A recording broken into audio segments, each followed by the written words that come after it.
Hi, I'm Sol Littlefield. I'm here in Corona, California, and we're checking out the Fender American Professional Classic Telecaster. I think like more often than not nowadays, people are really leaning towards wanting the vintage vibe on particularly teles. My favorite player has always had some sort of setup like that. It's funny, it actually reminds me a lot of the Highway 1 teles that I played in the 2000s, which I loved for that same reason, the radius. I feel like it's kind of essential to have a 9.5, really, if you're doing anything that involves bending. I feel with this, I could pretty much walk into any situation and do what I need to do. It covers all the bases.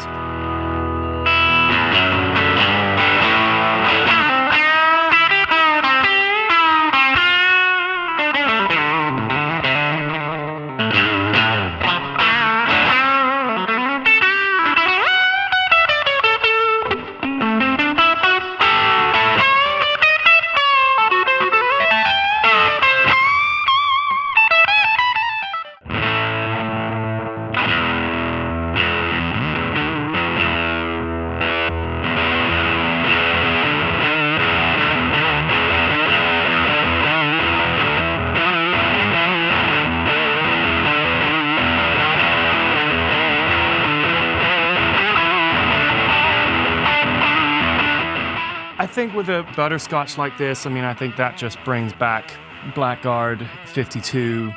I think that's just how that speaks to people. They see that and they think of that as being the quintessential Fender Telecaster. Incidentally, my first ever Tele was a Squier Butterscotch model that I loved. Even though it didn't look close to the original 52s, it just, to me as a 12-year-old, it had that aesthetic.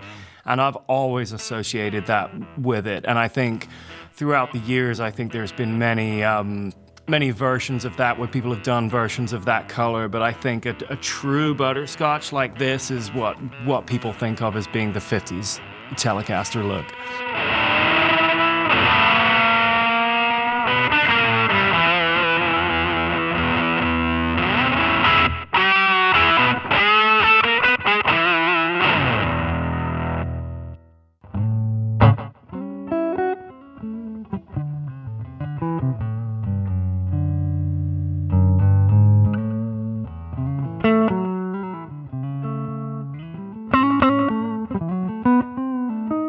These necks, they remind me so much of my favorite necks, which were the Highway 1 models that I grew up playing. The satin finish is just, that always feels right to me. Just feels very natural in your hand.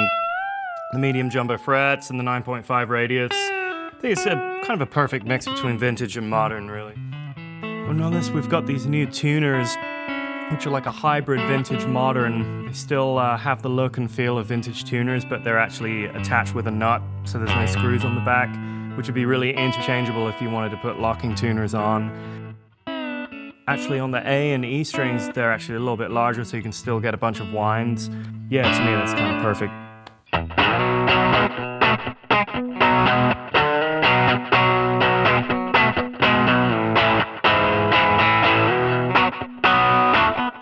With these Coastline pickups, we've got a 63 spec with a slight overwind, which to me is perfect because you're always going to want a little bit more output available. I've found in the studio there are certain underwound pickups that lend themselves to certain applications, but these just have a little bit more bite to them, which is fantastic.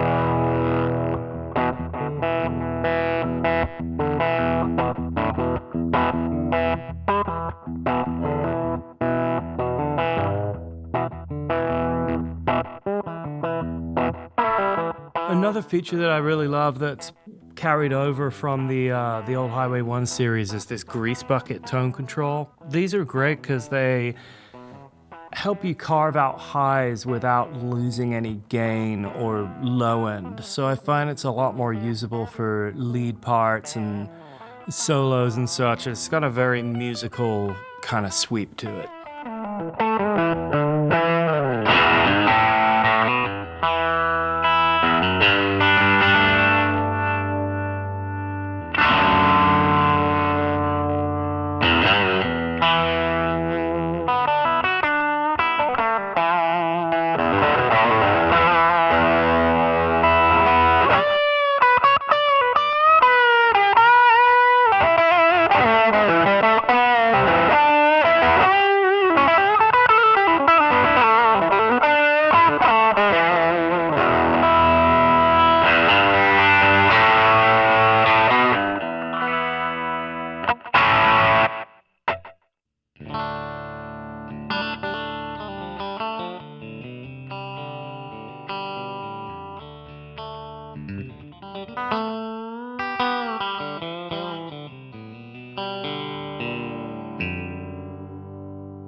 Behind me, we've got this Hotshot Telly in this beautiful faded Lake Placid blue. I've been spending some time with it, and it really reminds me of the Nashville Tellys from the 2000s, which I also grew up playing. I loved the idea of having a Strat pickup in the middle, just be able to get sounds, and all my favorite Telly players added a pickup. And it's same deal, it's got the 63 Coastline Telly pickups, but it's got a 57 Strat pickup in the middle, which is kind of a perfect combination. And that one sounds fantastic too.